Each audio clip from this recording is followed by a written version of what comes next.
మంచిర్యాల జిల్లా క్యాతనపల్లి మున్సిపాలిటీలో చైర్మన్ ఎన్నిక నేపథ్యంలో ఉద్రిక్తత ఏర్పడి బీఆర్ఎస్ నేత బల్కా సుమన్ ఇంటి చుట్టూ పోలీసు బలగాలు మోహరింపబడ్డాయి. కార్యకర్తలు అరెస్టును అడ్డుకోవడానికి ప్రయత్నించడంతో వాగ్వాదం చోటు చేసుకుని బల్కా సుమన్ ను బలవంతంగా శ్రీరాంపూర్ పోలీస్ స్టేషన్ కు తరలించారు. వైద్య పరీక్షల అనంతరం బల్కా సుమన్ ను మంచిర్యాల జిల్లా కోర్టులో ప్రవేశపెట్టారు పోలీసులు. తనను జైల్లో పెట్టి క్యాతనపల్లి మున్సిపల్ చైర్మన్ పీఠాన్ని గెలవాలని వివేక్ చూస్తున్నాడని బల్కా సుమన్ అన్నారు.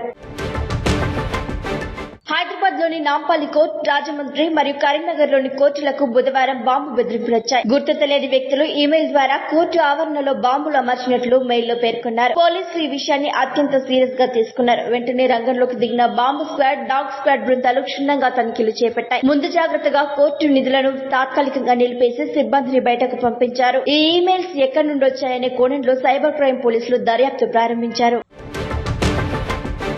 సీఎం రేవంత్ బయో ఐసియా 2026 సదస్సును మాదాపూర్ హైటెక్ సిటీలో ప్రారంభించారు. తెలంగాణను బయో వరల్డ్ గా ఎదిగించే దిశలో విశేష ప్రగతి ఉందని పేర్కొన్నారు. ఫార్మా, బయోటెక్, సైన్స్, ఏఐ రంగాల అంతర్జాతీయ ప్రతినిధులు ఇందులో పాల్గొన్నారు. హైదరాబాద్ ఇప్పటికే ప్రపంచ వ్యాక్సిన్ గ్లోబల్ క్యాపబిలిటీ సెంటర్ గా గుర్తింపు పొందిందని గుర్తు చేశారు. ఈ సదస్సులో 100కు పైగా దేశీయ, విదేశీయ కంపెనీల స్టాళ్లు, కొత్త జీవ విజ్ఞాన పరిశోధన, ఆవిష్కరణ కేంద్రాలు, జీసీసీలు, డిజిటల్ తయారీ, ఏఐ ప్లాట్ఫామ్లు ప్రదర్శింపబడ్డాయి.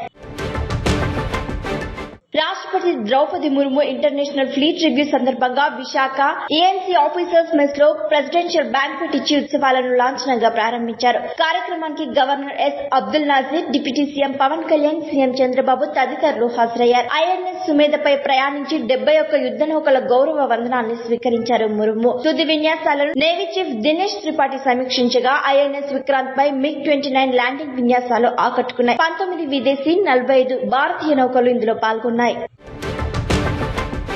కేంద్ర మంత్రి కిరణ్ రిజిజు రాహుల్ గాంధీకి భారత వ్యతిరేక శక్తులతో సంబంధాలున్నాయని అన్నారు. రాహుల్ జాతీయ భద్రతకు ప్రమాదకరమని తీవ్రంగా ఆరోపించారు. రాహుల్ వల్ల ప్రతిసారి పార్లమెంట్ లో చర్చలకు అంతరాయం కలుగుతోందని, సభలో నుండి వాకౌట్ చేయడం, వారి నినాదాల ద్వారా ప్రజల సమస్యలకు ప్రాధాన్యం ఇవ్వడంలో చిన్నపాటి నేతలకు మాట్లాడే అవకాశం లేకుండా చేస్తున్నారని విమర్శించారు.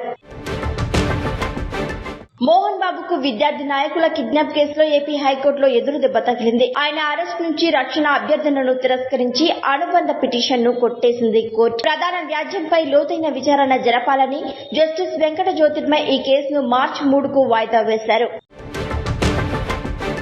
నటి ప్రత్యూష ఆత్మహత్య కేసులో సుప్రీంకోర్టు ఇవాళ తుది తీర్పును వెలువరించింది.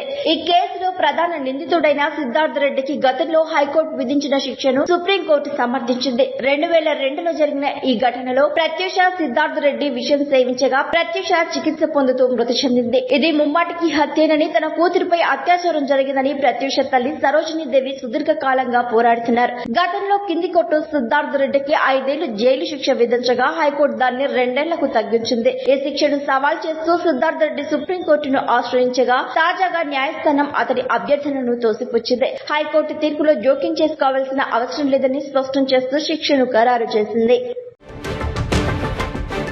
నిర్మాత దిల్ రాజు ప్రస్తుతం ఇండస్ట్రీలో నిర్మాతలకు గతంలా విలువ లేదని, ఇచ్చేవారిని తీసుకునేవారే శాసించే పరిస్థితి వచ్చిందని వ్యాఖ్యానించారు. 90వ పుట్టినరోజు సందర్భంగా మెడికేరీలో రిసార్ట్ ప్రారంభించిన అట్లూరి పూర్ణచంద్రరావు 87 చిత్రాలు నిర్మించి ఎంతో మందికి స్ఫూర్తిగా నిలిచారని ఆయన ప్రశంసించారు. అట్లూరి సమర్పణలో తాను ఓ విలువలతో కూడిన చిత్రాన్ని నిర్మిస్తానని ప్రకటించారు దిల్ రాజు.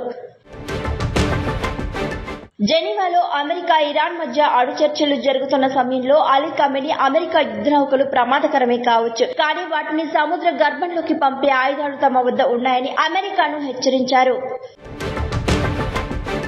అమెరికా, ఇరాన్ అణు ఒప్పందంపై దౌత్య మార్గం ద్వారానే ముందుకెళ్లాలని కోరుకుంటుందని, అయితే అవసరమైతే మరో మార్గాన్ని కూడా పరిశీలిస్తామని అమెరికా నేత జేడీ వ్యాన్స్ వ్యాఖ్యానించారు. ఇరాన్ అణు కార్యక్రమం ప్రపంచ భద్రతకు సవాలుగా మారుతోందని పేర్కొన్న ఆయన, దౌత్యం విఫలమైతే అమెరికా ఇతర ఆప్షన్లపై కూడా ఆలోచన చేస్తుందని స్పష్టం చేశారు.